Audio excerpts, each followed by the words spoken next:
Hey guys, कैसे हैं आप सभी। स्वागत है आप सभी का निर्मल क्लासेस पर। और इससे पहले हमने क्लास 1 ली थी, आपकी टेस्ट सीरीज हम चला रहे हैं जिसमें आपको पर डे 30 क्वेश्चंस आपको मिलेंगे। हो सकता है कि एक दिन में आपको 2 क्लास भी मिल जाए और हो सकता है कि 1 क्लास ही मिले। तो एक तो निश्चित है, लेकिन क्योंकि टाइम कम है, 27 फरवरी 2025 को हमारा पेपर है रीट का, तो आप सबकी तैयारी अच्छी बनी रहे, इसीलिए हमारे चैनल के द्वारा कोशिश ये की जाएगी कि ज्यादा से ज्यादा क्वेश्चंस हम आपको करा सके। क्योंकि आपको भी पता है कि कोई भी एग्जाम होता है तो प्रीवियस ईयर के क्वेश्चंस काफी हेल्पफुल होते हैं। और ये तो खैर रीट है, सी टेट हो, यूपी टेट हो, रीट हो, इन सब में क्या है, रिपीटेड क्वेश्चंस ही आते हैं। तो यहाँ पर हम 30 क्वेश्चंस क्लास 1 में कर चुके थे ईवीएस के। आज हम 31 से लेकर 60 यानी कि आज भी हम 30 क्वेश्चंस करेंगे। और आपको पता है कि ईवीएस का वेटेज जो है वो पेपर 1 में होता है, लेवल 1 में होता है। तो यहाँ पर आपको 30 क्वेश्चंस वहां पर पूछे जाते हैं।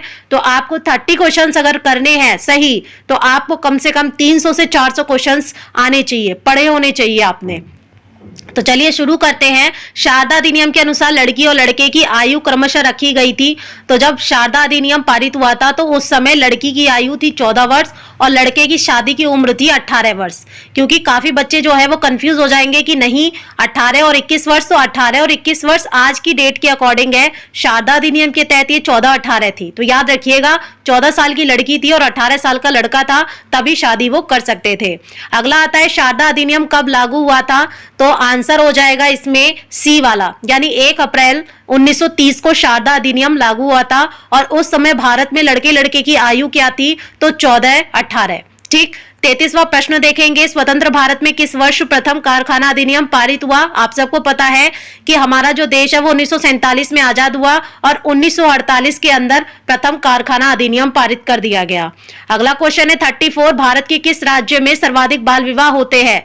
तो सबसे ज्यादा देखिए, यहां पर आपको कौन देखने को नहीं मिलेगा, राजस्थान का एग्जाम दे रहे हैं लेकिन राजस्थान आपको यहां पर देखने को नहीं मिलेगा। तो इसका आंसर हो जाएगा डी, यानी बिहार में सबसे ज्यादा बाल विवाह होते हैं। लेकिन टीवीओ में सबसे ज्यादा आपको राजस्थान ही दिखाया जाता है या फिर उत्तर प्रदेश दिखाया जाता है, लेकिन सबसे ज्यादा बाल विवाह जो है ना वो बिहार में होते हैं। अगला 35 क्वेश्चन देखिए, जोधपुर रियासत के किस महाराजा ने सर्वप्रथम बाल विवाह प्रतिबंधक कानून बनाया था, यानी कि बाल विवाह पर प्रतिबंध लगा दिया था और ऐसा कानून पारित कर दिया था, जोधपुर में हुआ था। ये पहले भी क्वेश्चन आप जब 30 क्वेश्चंस कर रहे थे पहली क्लास में, तब भी आपसे पूछा गया था कि सबसे पहले कौन सी रियासत के महाराजा ने किया था, तो जोधपुर की रियासत के महाराजा ने किया था। पर अब ये पूछा है कि वो राजा कौन थे, उनका नाम क्या था। तो 35 का आंसर हो जाएगा डी, यानी कि वो राजा थे महाराजा जशवंत सिंह। अगला है 36 क्वेश्चन, भारतीय दंड संहिता के तहत किस अपराध को संपत्ति के विरुद्ध अपराध माना जाता है। तो संपत्ति के विरुद्ध जो अपराध माना जाएगा वो होगा चोरी। ठीक है, अगर आप किसी की चोरी करते हैं तो वो संपत्ति के विरुद्ध अपराध माना जाता है। अगला आता है कि किस अधिनियम को ब्रह्म विवाह अधिनियम भी कहा जाता है। तो 37 का आंसर आप कमेंट में देते जाएंगे अगर आपको आते हैं तो, वरना हम तो करा ही रहे हैं। 37 का आंसर हो जाएगा सी, यानी कि नेटिव मैरिज एक्ट को बोला जाता है ब्रह्म विवाह अधिनियम। अगला 38 क्वेश्चन देखेंगे, स्मोकलेस तंबाकू पर बैन लगाने वाला पहला राज्य कौन बना। तो ऑब्वियसली भारत का ही बोला जाएगा, या फिर पहला राज्य पूछा जाए या भारत लगा दिया जाए तो कंफ्यूज नहीं होना है, क्योंकि यहां पर हम भारत का एग्जाम दे रहे हैं, भारत के अंदर किसी स्टेट का दे रहे हैं। ठीक है, तो यहां पर कंफ्यूज मत होइएगा कि कौन सा पहला राज्य पूछा जा रहा है, कौन से देश का, भारत का ही पूछा जा रहा है। राज्य भी आपको मिलेंगे तो भारत के ही मिलेंगे। 38 का आंसर हो जाएगा ए वाला, यानी असम सबसे पहले स्मोकलेस तंबाकू पर बैन लगाने वाला राज्य बना है। 39 क्वेश्चन पे चलते हैं, अंतर्राष्ट्रीय श्रम संगठन के अनुसार कितने वर्ष से कम उम्र के बालक बाल श्रमिक माने जाते हैं।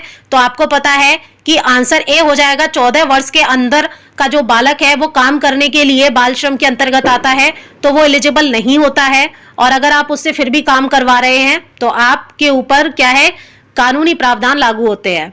40 जो प्रश्न है वो आपके सामने इस प्रकार है कि दहेज प्रथा के दुष्परिणाम क्या होते हैं। लैंगिक अपराधों में बढ़ोतरी हो जाती है, बिल्कुल। महिला के वस्तुकरण को बढ़ावा मिलता है, बिल्कुल। महिला सशक्तिकरण पर भी प्रभाव पड़ता है, तो उपयुक्त तो सभी इसका आंसर हो जाएगा डी। ठीक है, तो 40 का आंसर डी हो जाएगा। अगला 41, निम्नलिखित में से बाल विवाह का के कौन सा से कारण है, यानी कि एक कारण या सारे कारण है। तो पितृसत्तात्मक व्यवस्था कि मतलब एक पुरुष की ही चल रही है, गरीबी भी है, असमानता भी है, तो उपयुक्त तो सभी है कि बाल विवाह करना पड़ जाता है। यानी बच्चियों का विवाह कम उम्र में करना पड़ता है। इसके लिए कुछ होता है कि पितृसत्तात्मक व्यवस्था है, साथ में पिता के पास में गरीबी है और असमानता देखने को मिल रही है। 42 आंसर हो जाएगा। प्रश्न पढ़ेंगे पहले कि नशीली दवाओं की लत से निपटने के लिए narcotics drug and psychotropic substance act यानी कि एनडीपीएस किस वर्ष पारित किया गया था? तो 42 का आंसर जो है वो हो जाएगा डी 1973।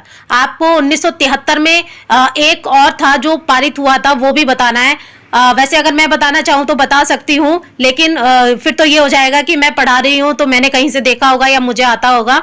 पर अगर आपको 1973 में एक चीज और है जो पारित हुई थी और काफी पूछी जाती है, अगर आपको वो याद है तो कमेंट में जरूर लिखिएगा। अगला देखिए 43 है, दहेज है। दहेज क्या है? अनैतिक है, अवैध है, ए और बी दोनों? तो मेरे हिसाब से तो सी आंसर होना चाहिए कि ए और बी दोनों ही है, अनैतिक भी है, अवैध भी है। ठीक है, 44 का आंसर हो जाएगा निम्नलिखित में से कौन सा कृत्रिम मादक पदार्थ नहीं है? कृत्रिम मतलब जो हमने नहीं बनाया, वो बना हुआ ही आया है। ठीक है, तो इसमें से 44 का आंसर हो जाएगा अफीम। अफीम बना हुआ आया है, बाकी हेरोइन, कोकीन और ब्राउन शुगर हम बनाते हैं, ये कृत्रिम मादक पदार्थ होते हैं।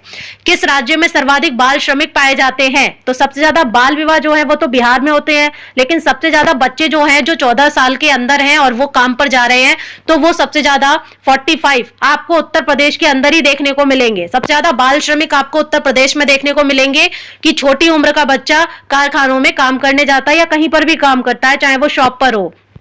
ठीक है, अगला आता है 46, राष्ट्रीय बाल श्रम उन्मूलन प्राधिकरण की स्थापना कब की गई थी? तो 46 का आंसर आपके सामने हो जाएगा सी, यानी कि 26 सितंबर 1994 को।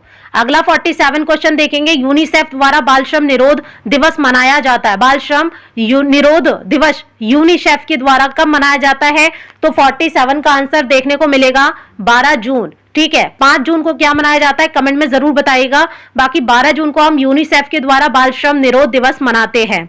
48 का आंसर हो जाएगा भारत सरकार द्वारा धूम्रपान निषेध अधिनियम कब लागू किया गया? तो धूम्रपान निषेध अधिनियम भारत सरकार के द्वारा लागू किया गया था 2 अक्टूबर 2008 को। 2 अक्टूबर को और क्या होता है वो भी आप कमेंट में जरूर बताइएगा, क्योंकि दिवस भी देखने को काफी मिलते हैं। 49 क्वेश्चन देखेंगे, केंद्रीय नारकोटिक्स ब्यूरो का कार्यालय कहां पर है? तो काफी बच्चे कंफ्यूज हो जाएंगे, क्योंकि सबसे ज्यादा जो नशे के जो मामले देखने को मिलते हैं मुंबई में देखने को मिलते हैं, तो आपको लगेगा कि इसका कार्यालय मुंबई में, लेकिन नहीं, ये ग्वालियर में है। ठीक है, तो 49 का आंसर हो जाएगा ग्वालियर। अगला देखिए, तंबाकू उत्पादों के सेवन की लत को कम करने के लिए प्रतिवर्ष विश्व तंबाकू निषेध दिवस कब मनाया जाता है? तो विश्व तंबाकू निषेध दिवस मनाया जाता है 31 मई। आंसर हो जाएगा डी। और ये मैं आपको बता दूं, ये जो आपका 50वां यानी कि 50वां क्वेश्चन है ना, ये आपको इस बार यूपीपीसीएस के प्री एग्जाम में देखने को जरूर मिला था। नहीं देखा है तो देखना, आप किसी का पेपर लेके देखना या ऑनलाइन देखना, आपको ये जरूर मिलेगा। अगला देखिए 51, सार्वजनिक स्थानों पर धूम्रपान को प्रतिबंध करने हेतु सिगरेट और अन्य तंबाकू उत्पाद प्रतिषेध अधिनियम यानी कि कोटपा किस वर्ष लागू किया गया था? 51 का जो आंसर है वो हो जाएगा बी, 2003 में। 52 क्वेश्चन देखेंगे दोस्तों, भारतीय संविधान के अनुच्छेद 24 के तहत कितने वर्ष से कम उम्र के बच्चों को खान, कारखाने और अन्य खतरनाक उद्योगों में लगाने पर प्रतिबंध है? तो 14 साल से कम उम्र के बच्चों पर। 53 क्वेश्चन देखेंगे, नारकोटिक्स कंट्रोल ब्यूरो का मुख्यालय कहां पर है? तो देखिए, सबसे पहले आया था क्वेश्चन, आया था ना, अभी रिपीट हुआ है, इसी में रिपीट हुआ है। और वैसे होता है कि पेपर में भी रिपीट हो जाता है, क्योंकि ये प्रीवियस ईयर के क्वेश्चंस हम पढ़ रहे हैं और राजस्थान में जितनी भी परीक्षाएं होती हैं उन सब पर निचोड़ है ये। ठीक है, जहां पर भी आपसे प्रीवियस ईयर के क्वेश्चंस मतलब जिसमें भी ईवीएस का वेटेज होता है वो सब है। जीके ईवीएस यहाँ पर भी आपको काफी सारी चीजें हैं जीके से रिलेट मिलेंगी। ठीक है, तो यहाँ पर दोबारा से रिपीट हुआ है, नारकोटिक्स कंट्रोल ब्यूरो का मुख्यालय 53 का आंसर हो जाएगा डी, यानी नई दिल्ली में है। अब देखिए यहाँ पर क्या था, जब हम आगे पढ़ेंगे तो यहाँ पर था केंद्रीय नारकोटिक्स ब्यूरो, तो जो सेंट्रल लेवल का नारकोटिक्स ब्यूरो है ना, वो तो ग्वालियर मध्य प्रदेश में है। लेकिन 53 क्वेश्चन देखेंगे, यहाँ पर नारकोटिक्स कंट्रोल ब्यूरो है, इसका मुख्यालय नई दिल्ली में है। तो कंफ्यूज मत होइएगा, केंद्रीय नारकोटिक्स कंट्रोल ब्यूरो जो है वो तो आपको ग्वालियर मध्य प्रदेश में देखने को मिलेगा मुख्यालय, और जो सिर्फ नारकोटिक्स कंट्रोल ब्यूरो है उसका मुख्यालय आपको नई दिल्ली में देखने को मिलेगा। बाल श्रम को रोकने के लिए सुझाव देने हेतु सरकार द्वारा वर्ष 1989 में कौन सी समिति गठित की गई थी? तो 54 का आंसर आपको मिल जाए गुरुपद स्वामी समिति थी। ठीक है, 1979 में इसको गठित किया गया था। बाल अधिकारों के संरक्षण हेतु राष्ट्रीय आयोग की स्थापना कब की गई थी? तो बाल अधिकारों के संरक्षण के लिए राष्ट्रीय आयोग की स्थापना 55 का आंसर हो जाएगा सी, मार्च 2007 में। अब हम अपने जो 60वें क्वेश्चंस पर आने वाले हैं, यानी कि इस वीडियो में हम इस क्लास में 60 क्वेश्चन कवर करने वाले, 30 क्वेश्चन कवर करने वाले हैं। तो आपसे उम्मीद है कि आपको भी पसंद आ रही होंगी टेस्ट सीरीज, और साथ में आपसे उम्मीद है कि आप चैनल को सब्सक्राइब भी कर रहे होंगे। वीडियो अगर अच्छी लग रही है तो लाइक कीजिएगा और कमेंट में जरूर लिखिएगा। अगला देखिए, दहेज निषेध अधिनियम कब लागू हुआ था? रिपीटेड क्वेश्चन है, दहेज निषेध अधिनियम कब लागू हुआ था? तो आंसर हो जाएगा बी, यानी कि 1 जुलाई 1961 को। महिलाओं का घरेलू हिंसा से संरक्षण अधिनियम किस वर्ष पारित किया गया था? 57 का आंसर हो जाएगा, 57 का आंसर हो जाएगा दोस्तों बी, यानी कि 2005 में। अगला देखिए 58 क्वेश्चन, भारत में कारखाना कानून 1948 के तहत किस वर्ष से कम उम्र वाले बच्चों को बालक की श्रेणी में रखा गया है? तो 58 का आंसर हो जाएगा बी, यानी कि 15 वर्ष वालों को रखा गया है। आप देखिए 59वां प्रश्न, 1930 में लागू किए गए बाल विवाह निषेध अधिनियम, यानी कि शारदा एक्ट के नाम से भी जिसे हम जानते हैं, का मसौदा तैयार करने में महत्वपूर्ण योगदान किसने दिया था? तो यहाँ पर देखिए, जिसके पीछे शारदा लग रहा है उन्होंने ही दिया होगा। तो शारदा नाम से आप समझते होंगे कि एक महिला है। जब मैं भी शुरू में पढ़ रही थी तो मुझे लगा कोई महिला होगी, लेकिन ये महिला नहीं, पुरुष थे, हरविलास शारदा। ठीक है, हरविलास शारदा इसका आंसर हो जाएगा। अगला और लास्ट प्रश्न है इस क्लास का, लेकिन ये अंतिम प्रश्न नहीं है। ठीक है, तो यहाँ पर हरविलास शारदा का संबंध कहाँ से है? तो हरविलास शारदा जो थे वो कहाँ के रहने वाले थे? तो ये अजमेर के रहने वाले थे। ठीक है, तो यहाँ पर हमने 60 क्वेश्चंस 2 क्लास के अंदर कवर कर लिए। आई होप कि आपको क्लास पसंद आ रही होगी और आप चैनल को सब्सक्राइब भी करेंगे। इस वीडियो में बस इतना ही, फिर मिलते हैं क्लास 3 के अंदर।